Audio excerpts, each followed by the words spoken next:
we are not Sports Center.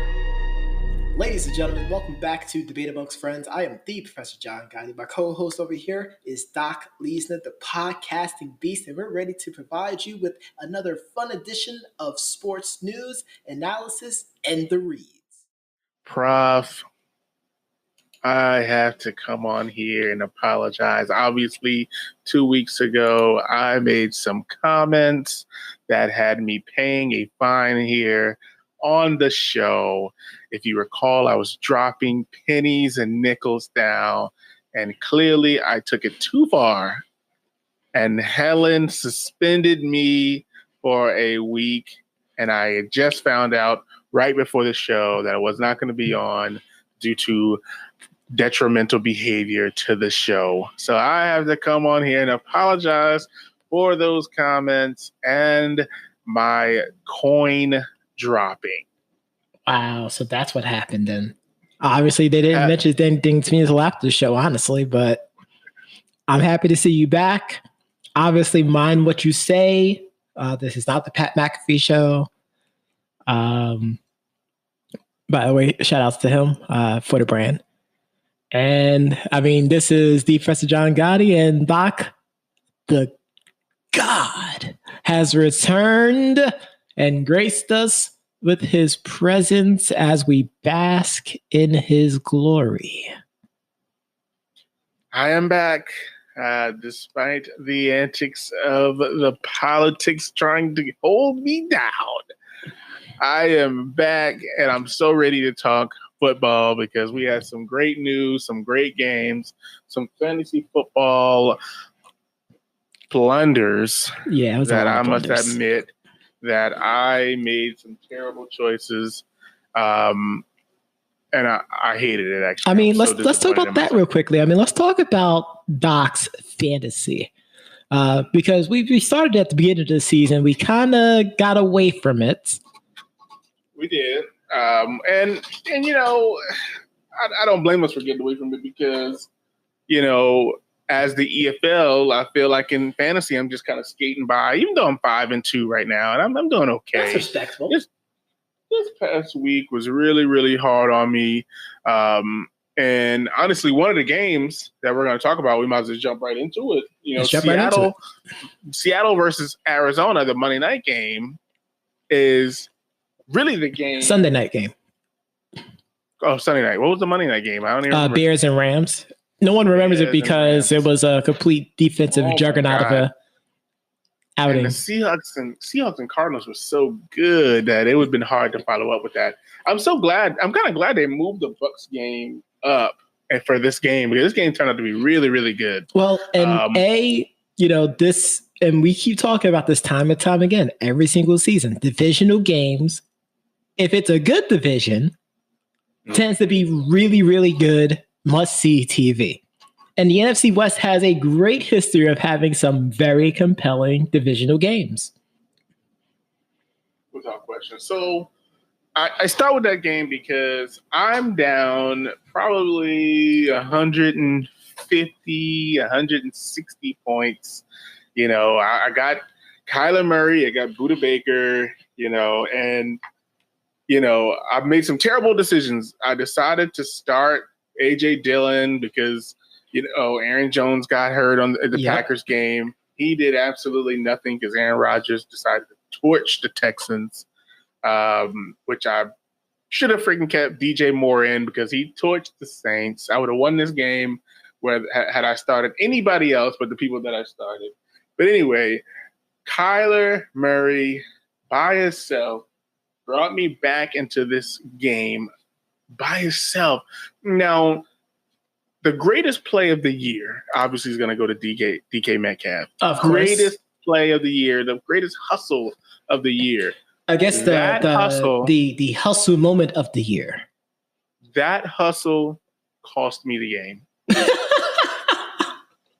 I will say this. That hustle cost me the game. Now that I look back at it, if DK doesn't chase down Budda Baker, he gets more points for the touchdown, and I win the game. So, and of course, that's what everyone is talking about after the game was the chase down speed of DK Metcalf. It was amazing. And Doc, I don't know if you had this as a final thought, but of course I did put that out there on our social media at Debate Amongst Friends at Debate Amongst Fra, where the U.S. Olympic team. Oh yeah, I did see that. Gave a shout out to DK Metcalf to come in and do a trial with them to see if he can hold up with the best runners in the nation. He was really fast. I can't lie. I give him a lot of credit. I mean, that was some serious burn there, and he was really, really running. But he cost me the game, and that part kind of stinks. Yeah. I will say that I wish that Kyler would have ran the ball. All I needed was you saw it, point. That's it. I saw it. Yeah. So, but despite it all, though, I mean, Kyler Murray was balling. I mean. Yeah. Have I been right so far this year about the Cardinals, though? I said they're going to be fun to watch. Well, yeah, once they got Hopkins, I mean, it was going to be fun. I mean, and he makes it so effortless, and then Kyler makes it so effortless. Yep. That, playing together, I think is really, really fun for both of them. So, no, you're right. I mean, and then the Seahawks are being the Seahawks. Obviously, they lose their first game, and it is what it is. It is what it is. So with them going down, we had only one undefeated team left.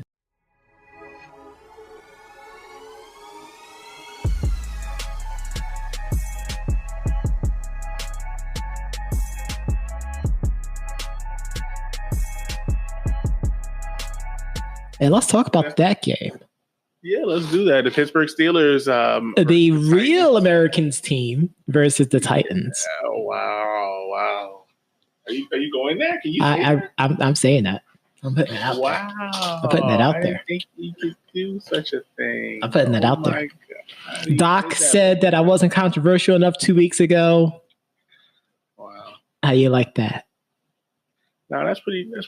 I like that. That's pretty good. But the Steelers came out with a game plan. And they really worked it up until the third quarter. Absolutely. They worked the heck out of it. I don't know what happened after the third quarter, but up to the third quarter, they were working the Titans. They were giving them everything they could handle. Yep. And they held down Derrick Henry, which was their biggest plan. They were hitting that boy in the leg. They were hitting them legs, boy. I mean, they were getting after them legs. Yeah, they were. And people weren't missing tackles. When they came in there, they was hitting them legs and really getting after them. Yeah, you mentioned the goal line moment too. Oh, man. That guy might have tore his shoulder up, but let me tell you something, Mean Gene. He met Derrick Henry in the hole, stood him up in the hole, and I was pretty impressed. Like I said, he might have dislocated his shoulder, but he got Doc's respect. He got the respect of pretty much anybody who saw the play, I would think. Yes. I would hope that Steeler fans around the world would be going out and buying that young man's jersey. I mean, buy him his jersey. If you see him walking down the street, buy him a drink. I mean, because what he did is what a lot of people wish they could do. Yeah. Even though he got hurt again, it was pretty impressive. Absolutely. So now the Steelers are the only undefeated team left in the league. And they have been on fire. And another team that's been on fire, Doc, your Buccaneers versus Jay Ritty's Raiders of Sin City. The Sinful Raiders. That's going to be a thing now. That's a thing. I said it first. Make sure you put on a t-shirt or something. So I might put that on a t-shirt. I had the privilege of trolling Jay Rich. Oh, no. I'm so sorry, Jay Ritty. This was not my intention. It was his fault. I mean, come on. It was his fault. It was his fault. He came on and said that he was going to be talking all kinds of smack. And, I mean, come on. It was ridiculous. I mean, he obviously broke the rule of Gotti 1-2. Yeah, don't talk smack until the game is over. Don't talk smack before the game and before kickoff happens because things can happen. So I watch these games with my cheeks clenched, as you well know, because you never know what team is going to show up. So obviously the Raiders came out with a game plan. Yep. And they executed that game plan the first drive. Obviously, we come back, we execute. They come back, they kick a field goal. We come back, we execute. We come back, we execute. We come back, we execute. But it's like you just never know what this team is going to do, and who's going to get hurt. Who's Brady's favorite target for the day. Which that's been a constant theme throughout the league this year. If we're going to be honest about it, I mean, other than like Moore from Carolina, AJ from Tennessee. Yeah, that's true. That's true. And what's the name of the young receiver in the football team? Oh, McLaughlin. Yep. So yeah, I would say like those three are like the most consistent as far as like constantly getting targets every single game. True. But that's just from what I was seeing. But please proceed on, Doc. So you never know what you're going to get. You never know who you're going to, you never know. Like what I saw in this team, isn't what we saw 2 or 3 weeks ago when we played the Bears. Like, oh my God, like it was a horrible high school team out there. But he was talking trash. So I'm watching this game and I'm like, I know that any moment Derek Carr could just like start picking us apart because, my team's they're not really all together yet, Yep. It's not all together. So I'm watching Tom Brady. We'll get to that last part too, folks, in a moment. Yeah. So I'm watching Tom Brady tear them apart. And I'm like, oh my God, he's like EFLing them right now. Yikes. Like playing against the EFL Bucks. Yikes. And I'm sitting there, I'm watching, I'm like, wow, like Tom is really playing some football right now. So obviously before the game, I'm looking at the ticker, of course, and maybe a day or so before the game, I see that 2 teams have had people restructure, right? It was the Bucks. It was the Bucks, and I think it was the 49ers, or one of those teams. It was a West Coast team. And I was like, how the heck will we be restructuring deals? And it was Ali Marpet. So Ali Marpet, it was the 49ers. Ali Marpet and Laken Tomlinson both restructured deal to give the team more money. So I was like, okay, they're about to try to add somebody there. Mm-hmm. That means. So lo and behold, who? 30 minutes later, after I'm watching this thing, I'm like, yo, they about to do something crazy. The Bucks sign or start communicating, I should say, with Antonio Brown. Enough from the clown. So not only, does the world go crazy. Oh my God, the world went crazy. It was like, oh my God, they got Mike Evans, they got Gronk, they got this person, they got that. Hey, you're gonna add Antonio Brown. Oh my God, they're the Super Bowl favorites. And I'm just like clenching even harder. So much so that he can make diamonds out of that, folks. Yeah, because I'm like, I'm feeling pretty nervous because, I don't want to be that Lakers team with all the, the Malone and Peyton. It's about the 2003, 2004 Lakers. I don't want to be that team where it's like they're stacked and it's like no way they should lose. But at the same time, like, like the way Tom Brady plays with Scotty Miller this year right now. Yeah, and I'm like, with Scotty Miller and then you throw AB in there, like that's gonna be so crazy. And like, I feel bad for Mike Evans, but I think Mike Evans doesn't care because we're winning. Mm-hmm. And I mean, obviously, he's going to be big come the playoffs because he's our big target. But Absolutely. It's like Mike Evans did not catch a pass until the fourth quarter last week. Exactly. Or this past week. This past week, yes. And I'm sitting there and I'm like, yo, like, this is insane. Like, we're dominating without even throwing to our number one guy. Yep. So yeah, Antonio Brown going to the Bucks is pretty big. And the game was pretty good. We had some great defense. Obviously, we shut down a run, which is number one thing we had to do against Josh Jacobs, who's just one of the better running backs in the league. Yeah, he had a great week last week, and this week was pretty bad. He's been up and down. Also, Devin Singletary also has been up and down too this year.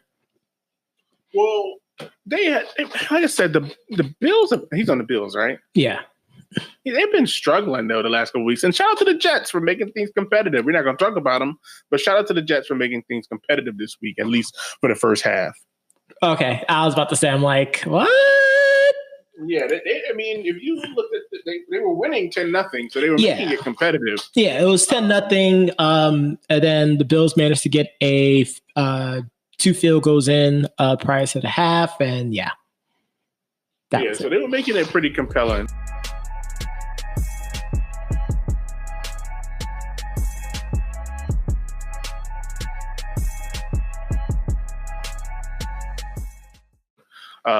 But the other game that we should probably talk when you're talking about compelling, a team that didn't make things compelling was the New England Patriots, Tom Brady's former team. Yeah, and of course, all these memes now and about Belichick wanting Tom back and people putting the comparison between the Bucks record and first of all, don't do that. Don't do that. You that is violating Gotti 1-2. And this is the second time we mentioned it so far today, Doc. Gotti 1-2. My thing is, I'm not going to sit here and say that he misses Brady or he doesn't. Personally, I was thinking about this the other day. I really, truly believe that they would have been better getting Jameis than getting Cam. I said that. I thought it was a better idea. Mm-hmm. Sure, it would have been risky, but I really felt like it was smarter to get Jameis rather than going after Cam. I like Cam. He's a pretty good player, but it's just so crazy and apropos. How apropos? That people talk so negatively about Tom Brady's arm strength, but got a guy who's significantly lost arm strength. You want me to tell you why? Because people, and you'll say this with me, Doc, people don't watch the games. And it stinks because this is really gonna hurt his his legacy. Yep. Unquote. Well, I mean, unfortunately, legacies is by day, in the sports world now. Because every single day we're always hearing about, after this game, what's this person's legacy? So after this weekend's game, is Tom Brady back? Guess what? I'm thinking he's back. I actually, put that up there for Doc to actually say that line, folks. But yes, the Patriots hasn't looked really good. I mean, unfortunately, they're not the only team in the Eastern division that hasn't looked good. If we go to the next game, and of course Doc like to call them them boys, who absolutely got whooped by a football team in DC. You like that? You like that? No, that was perfect. Okay. The Washington football team. There you go. Absolutely hammered. Literally, physically hammered them boys. So Doc, what did I say 2 weeks ago? I said Dak, and I don't know if you said it was too controversial at the time, but I think you're starting to see Dak covered up a lot of the issues with the Cowboys. Dak needs to get paid now. And Dak is not going to get paid now. Dak ain't gonna get paid, boyo. I think he's gonna get tagged again. I don't blame them for tagging him again. Yeah, I mean, they're gonna have to tag. It'd be completely irresponsible for Jerry Jones to give him a big contract after he, has that type of injury. I mean, you just don't do that. Definitely. But B, I mean, now they might be officially in, at least according to their fan base, in the Trevor Lawrence sweepstakes. But why would they do that if they really like Dak? Trevor Lawrence is going to fix their issues. He's not going to fix their issues. Oh my God! Once again, it goes back to the initial point that I made. Dak covered up a lot of it. This game was bad. No, it wasn't. And bad is still an understatement of a term. Like, it was horrible. Well, see, everyone was bad. Last year, their defense wasn't this bad. So I'm trying to figure out what the heck is going on. Like, last year, they weren't this bad, bro. They were not this bad. They were not this bad. It's like this year, something going on. I mean, sure, we talked about Mike Nolan. I would say this, like 100 being like excellent defense. Like last year, they were like, I'll be fair and say that they're like a 30 in defense last year. This year, they're like a 20. No. And steadily going down by the week. I don't know, bro. And I mean 20 at the beginning of the season, like now is probably at like a 6.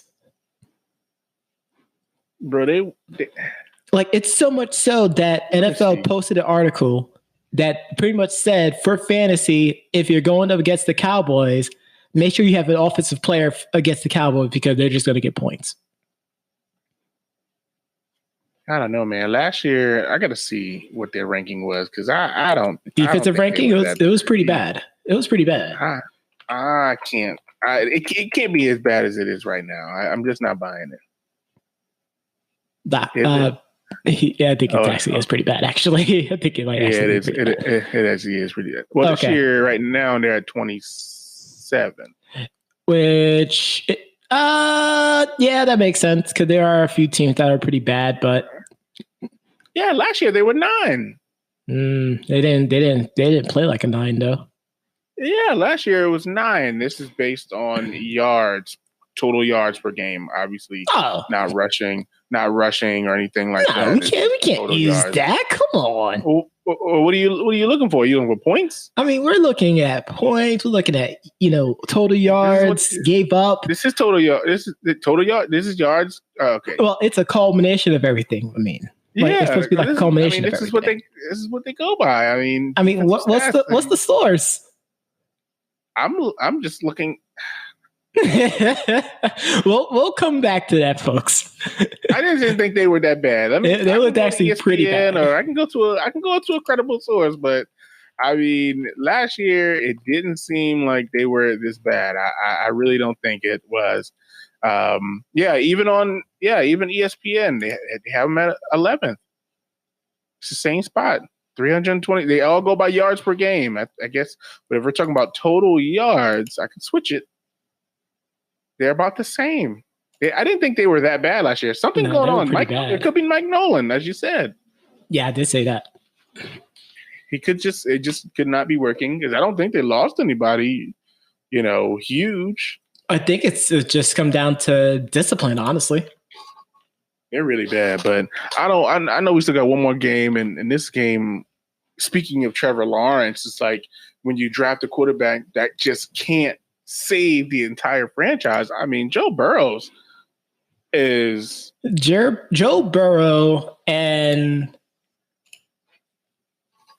dang, I got the person's name in my head and I lost it. Give me 1 second. It was Joe Burrow and Justin Herbert have been having some amazing rookie seasons. Absolutely. But Justin Herbert, obviously the Tyrod thing. Yeah.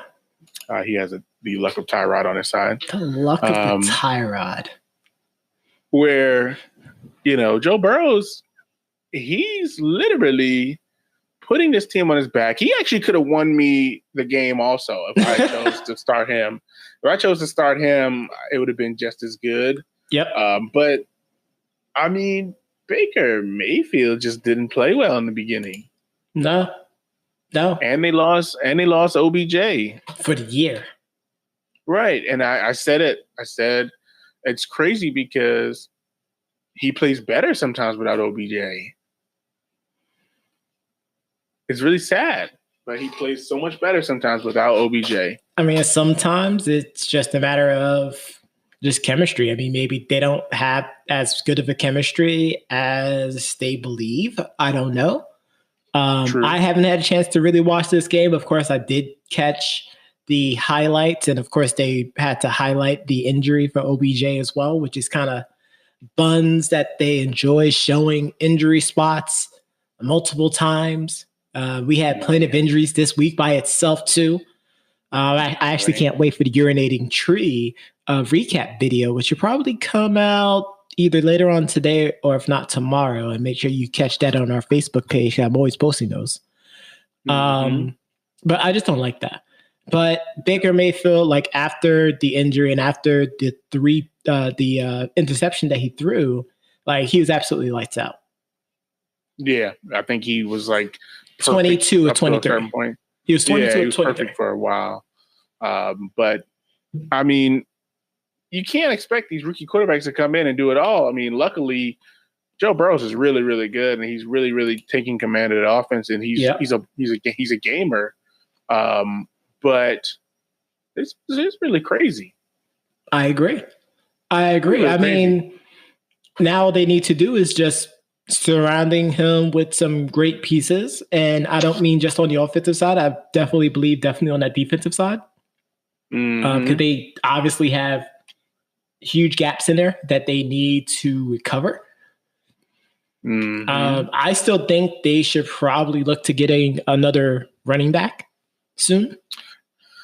You know, I'm not 100% sure. I actually don't know what's going on with that. That's crazy to me. Yeah. Because I think their running backs are pretty good. Maybe, I guess, upgrading their backup, I guess.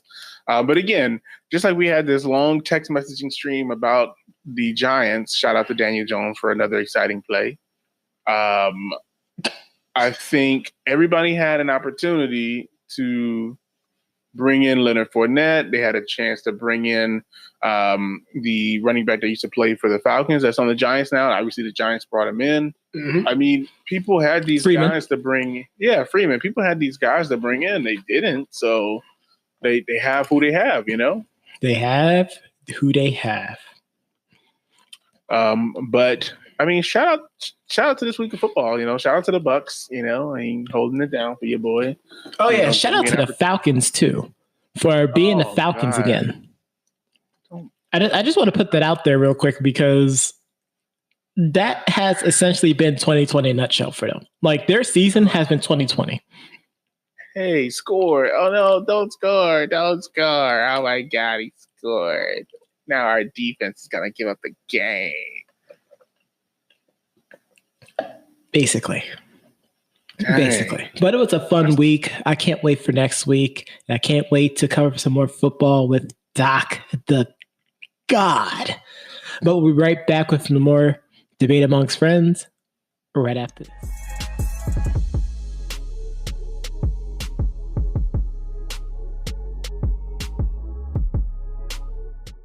And we're back, ladies and gentlemen. Doc, we're hitting the baseball diamond, brother. The World Series has begun, and we finished past 5 games. Holy crap. Yo, it's so fast. But I love it. It wasn't always like this, though, was it? It was actually pretty fast. Oh, okay. Yeah. Gotcha. Yeah. Now, it felt longer because they would have to travel to different stadiums, but since they're all in one stadium, it actually makes it feel a lot faster. And they've been playing in Arlington over where the Texans play, actually. And actually, someone that we know attended the game. And then also John Boy Media also attended game 4. So that was interesting. But this World Series has been awesome to watch. Yes, it has. It's been, you know what? But I mean, that's baseball in a nutshell. I mean, that's it. Like that's the World Series. Like this is it. I know Helen suspended me last week. I was gonna say last year. She probably did. She suspended you last year too, Doc. She probably did, but I know last week she suspended your boy, and I was gonna say like this is the type of baseball that you know you forget everything that you've known to be true about these players, like no matter how good they were during the regular season. And this is the time. Like, this is it. This is it. So, yeah, I mean, we're getting that. Obviously, what a game 4 is not a rollie, it's a stoli. I saw what you did there. I mean, the games have been pretty close with the exception of game 1 and 3. The Dodgers obviously were like, let's not play around with them. Let's just go ahead and get it done expeditiously. Yep. But every game from game 1 to game 5, they have essentially traded wins. True. Very true. Very, very true. And Clayton Kershaw has been dealing. He played game 1 and, of course, game 5, which was on Sunday. So he actually has 4 victories this postseason, which is great. He actually has the record for the most strikeouts as well, which is awesome. And like I said, the Rays are going to keep on fighting. And we have game 6 happening tonight. And someone did say that this series will go 6. Yeah, I mean, I wish I was here to, combat what you were saying and really debate with you. But, I can see why you would say that. I think as a fan, I'm hoping that it goes 7. That's the one thing I can hope that it goes 7. But if it ends tonight, it's been pretty good. Obviously, I'm thinking and hoping that the Tampa Bay Rays can just pull out a miracle. I know you talked about the whole Moneyball thing. Yep. I think it would just be pretty awesome. Absolutely. See that actually come true. It would be like a boyhood dream come true kind of moment. The boyhood dream has become a reality. I mean, speaking of boyhood dream, Corey Seager is my front runner for MVP for the World Series if the Dodgers win it. He has been playing incredibly. Whenever he's on base or whenever he is involved in the game offensively, they have scored, which is awesome to see. So he's been playing well. Mookie Betts has been playing awesome as well, too. He made some great defensive plays, especially in game 5. Can't forget Cody Bellinger. Yes, he didn't hurt himself. He's actually, I believe, game 1, actually, instead of him doing the arm thrust with his teammates, which, of course, led to the aforementioned injury that I mentioned last week, he actually did the kid and play heel touch. Wow. But I mean, both teams, they're out there just having a blast. Like, they're like, while they're on base, they're talking to the baseman that is supposed to be defending them. They're just smiling and joking around with you. Like this is the nature of baseball. Like it's just like if they're playing out there in the Sandlot. Like it's just them having a great time. Randy Arozarena from the Rays would be my front runner for MVP if the Rays was to win it, though. I'm just putting that out there. That was going to be my my guy. I think if I was becoming a fan of anyone, it would be him. I think he's definitely showed up, and I've appreciated what I've seen from him. And I'm hoping, like I said, that they can make something happen. Like I said, this has been a really, really, really good. Which, by the way, he has, I believe, the most hits as a rookie in these playoffs as well. So, which is crazy because honestly, and I'll put this out here because I'm no October, but I had never really heard of him before just the World Series. You know what I mean? So I think for me, being, definitely a casual fan, like a CP. Yes.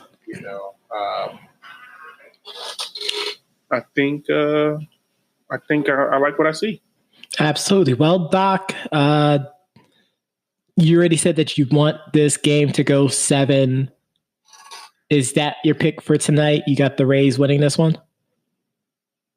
Yeah, I'll just say yes because I want to will it to happen. I'm just gonna say, God, he got reads, and I hope he got reads tonight. I mean, whether you got Reeves or not, it's going to be a great game. Absolutely. Either way, I'm still going to enjoy it. Unless the Rays don't show up and then they just get spanked like 12-2, that's going to be disappointing. But you put that out there in the atmosphere. I'm just going to leave that exactly alone because you put that out there. But folks, we will make sure that we will give you the full recap of the World Series. It doesn't matter who wins it. At the end of the day, we as the viewers are the winners because we are enjoying sports. And that's all that really matters, folks, right? I mean, isn't that what we've been wanting for the past few months? We wanted sports to come back. No, definitely. That's definitely what we wanted. Definitely what we wanted. And I think we've had a pretty good run on sports. I mean, the outside of the NFL and a certain amount of teams, like a few teams not following the rules clearly. Of course. We've had some really, really good, clean sports, not having to worry about COVID so much. You know, obviously basketball was pretty successful. I want to say that we did pretty good. Absolutely. Yeah, we did pretty good. Well, folks, we'll be right back with more Debate Amongst Friends right after this.